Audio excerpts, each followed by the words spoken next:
ജപ്പാനിൽ പ്രവചിച്ചു, ടെക്സാസിൽ സംഭവിച്ചു. പിണറായിക്ക് എന്തെങ്കിലും പങ്കുണ്ടോ? ഇതാണ് ഇന്നിപ്പോൾ സോഷ്യൽ മീഡിയയുടെ ട്രോളോട് ട്രോളാണ്.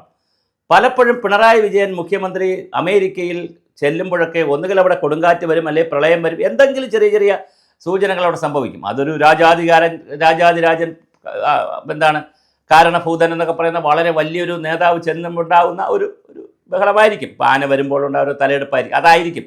എന്തായാലും പ്രകൃതി ഒന്ന് കുലുങ്ങാറുണ്ട്. ഇപ്പോൾ പക്ഷേ പ്രശ്നം ആഗോളതലത്തിൽ ഇത് ചർച്ചയായിരിക്കുകയാണ്. അവിടെയാണ് ഒരു വിഷയം. നേരത്തെ അമേരിക്കയിലും ഇന്ത്യയിലും കേരളത്തിലും മാത്രമാണ് ഈ ട്രോളൊക്കെ വന്നുകൊണ്ടിരുന്നത്. പക്ഷേ ഇപ്പോൾ ആഗോളതലത്തിൽ ചർച്ചയായി. കാരണം ജപ്പാനിലെ തത്സുഗി വാങ്കെ എന്ന് പറയുന്ന ഒരു ലേഡി, ഒരു വനിത, ഒരു പ്രഖ്യാപനം നടത്തി. അവർ നേരത്തെ ഒന്ന് രണ്ട് പ്രഖ്യാപനം നടത്തിയിട്ടുണ്ട്. സുനാമിയെക്കുറിച്ച് അവർ പ്രഖ്യാപിച്ചിരുന്നു, സുനാമി വന്നു. അതുപോലെ തന്നെ കോവിഡിനെ കുറിച്ച് അവർ പ്രഖ്യാപിച്ചു, കോവിഡ് വന്നു എന്നൊക്കെയാണ് അവർ അവകാശപ്പെടുന്നത്. പക്ഷേ അത് അവർ പ്രഖ്യാപിച്ചത് കൊണ്ടാണോ എന്നൊക്കെ ഉള്ളതിനെ സംബന്ധിച്ച് ഒരുപാട് നിഗൂഢതകളുണ്ട്. കാര്യം ഈ പ്രഖ്യാപനങ്ങൾ, ഈ പ്രവചനങ്ങൾ നടത്തുന്നതിനെ സംബന്ധിച്ച് ഒരുപാട് നിഗൂഢതകളുണ്ട്. അവർ പ്രവചിക്കുന്ന ഡേറ്റിന് വരുമോ, സ്ഥലത്ത് വരുമോ എന്നൊക്കെ ഉണ്ട്. എന്തായാലും നമ്മുടെ തത്സുഗി ഒരു പ്രവചനം നടത്തി. അവർ പറഞ്ഞത് 5-ാം തീയതി, അതായത് ഇപ്പോൾ കഴിഞ്ഞു ഇന്നലെ വെളുപ്പാങ്കാലത്ത് ജപ്പാനിൽ വലിയൊരു അപകടമുണ്ടാകും, മറ്റേ ഭൂകമ്പമുണ്ടാകും. അതിൽ ജപ്പാൻ പട്ടണം തന്നെ എടുത്തുകൊണ്ട് പോകും. പിന്നെ ജപ്പാൻ ഇനി കാണില്ല, ജപ്പാൻ തീർന്നു എന്ന്. പക്ഷേ ഈ വാർത്ത വന്നപ്പോൾ സംഭവിച്ചത് ലോകമാകെ ഒന്ന് ഞെട്ടി. അതുകൊണ്ട് അവിടത്തേക്ക് അവർക്ക് 3.9 ബില്യൺ എന്ന് പറഞ്ഞാൽ ഏകദേശം 30,000 കോടി രൂപയുടെ നഷ്ടമാണ് ജപ്പാൻ ഉണ്ടായത്. ജപ്പാനിലേക്ക് ആൾ പോകുന്നില്ല, ചൈനയിലേക്ക് പോകുന്നില്ല, തായ്ലാൻഡിലേക്ക് പോകുന്നില്ല, വിവിധ രാജ്യങ്ങളിലേക്കൊന്നും ടൂറിസ്റ്റുകൾ ചെല്ലുന്നില്ല. ഉള്ള ടൂറിസ്റ്റുകളെല്ലാം അവിടെ നിന്ന് പോവുകയും ചെയ്തു, ഹോട്ടലുകളെല്ലാം അടച്ചിട്ടു. പക്ഷേ അതിനൊരു പ്രശ്നമുണ്ട് കേട്ടോ. അവർ പറഞ്ഞതിനൊരു ആധികാരികത വരാനൊരു കാരണം, ജനങ്ങളത് വിശ്വസിക്കാൻ കാരണം, കഴിഞ്ഞ ഈ ജൂൺ മാസം അവസാന ദിവസങ്ങളിൽ ജപ്പാനിൽ ചെറുതും വലുതുമായ 10,000-ഓളം ഭൂകമ്പങ്ങളുണ്ട്. കുഞ്ഞു കുഞ്ഞു ഭൂകമ്പങ്ങളാണ്. പക്ഷേ അതെല്ലാം റിപ്പോർട്ട് ചെയ്യപ്പെട്ടു.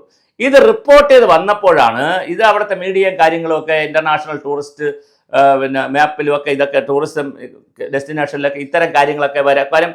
എപ്പോൾ പോകാൻ പറ്റില്ല എന്നൊക്കെയുള്ള വാർത്തകൾ വരുമല്ലോ. ഇങ്ങനെ വന്നുകൊണ്ടിരുന്നപ്പോൾ അതിൻ്റെ ഒരു പച്ച പിടിച്ചുകൊണ്ടാണ് നമ്മുടെ തത്സുഗി പ്രസ്താവിച്ചത്. അങ്ങനെ പ്രസ്താവിച്ചപ്പോൾ അത് ഒന്നും സംഭവിച്ചില്ല എന്ന് മാത്രമല്ല, ഇപ്പോൾ തത്സുഗി ഇപ്പോൾ പറയുന്നത് അവർ സ്വപ്നത്തിൽ കണ്ടിട്ട് പറയുന്നത്. ഇപ്പോൾ അവർ പറയുന്നത് അതവർ കണ്ടത് ടെക്സാസിലാണ് എന്നാണ്. അതായത് അമേരിക്കയിലെ ടെക്സാസിൽ പ്രളയമുണ്ടായി, 10-25 പേര് മരിച്ചു, കുറേ ആളുകൾ ആശുപത്രിയിലാണ്, അവിടെ കുറേ നാശനഷ്ടം ഉണ്ടായി. അപ്പോൾ ഇത് ടെക്സാസിലെ കണ്ടതാണ്, അത് ഞാൻ പറഞ്ഞ സ്ഥലം മാറിപ്പോയി എന്നൊക്കെ പറഞ്ഞ് ആ വനിത ഇപ്പോൾ വേണ്ട ബഹളം ഉണ്ടാക്കുന്നത്. എന്തായാലും ജപ്പാൻ ഒരു ഡെട്ടിൻ്റെ പണി തന്നെ കിട്ടി.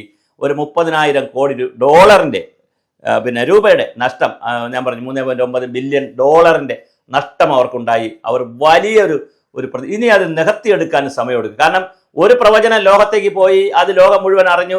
ഇനിയിപ്പോൾ അത് അങ്ങനെയല്ല എന്ന് ലോകത്തെ വീണ്ടും തിരുത്തിയെടുക്കുക എന്നുള്ള വലിയ പണി ജപ്പാൻ ചെയ്യേണ്ടതുണ്ട്. അപ്പോൾ തീർച്ചയായിട്ടും വളരെ ഗൗരവതരമായ തോതിലാണ് ജപ്പാൻ ഈ പണി കിട്ടിയത്. എന്തായാലും ഈ പ്രവചനങ്ങൾ ഇതുപോലെ വരുമ്പോൾ അതിൻ്റെ ആധികാരികതയോ ശാസ്ത്രീയതയോ ഒന്നും മനസ്സിലാക്കാതെ എങ്ങനെ നമുക്ക് മുമ്പോട്ട് പോകാൻ കഴിയും? ഈ ആധുനിക യുഗത്തിൽ 21-ാം നൂറ്റാണ്ടിലാണ് നമ്മൾ എത്തി നിൽക്കുന്നത്. ശാസ്ത്ര സാങ്കേതിക യുഗത്തിലാണ്, ആർട്ടിഫിഷ്യൽ ഇൻ്റലിജൻസിൻ്റെ യുഗത്തിലാണ്. പക്ഷേ എന്ത് ചെയ്യാം? പ്രവചനം നടത്തുന്നവർ പ്രവചനം നടത്തുന്നു. അവർ ഏതെങ്കിലും മുൻപേ പറഞ്ഞ ഏതെങ്കിലുമൊക്കെ സംഭവിച്ചിട്ടുണ്ടെങ്കിൽ, അത് ആ ദിവസമോ എപ്പോഴെങ്കിലുമൊക്കെ സംഭവിച്ചിട്ടുണ്ടെങ്കിൽ ജനങ്ങൾ അതിൻ്റെ പിന്നാലെ പോകുന്നു.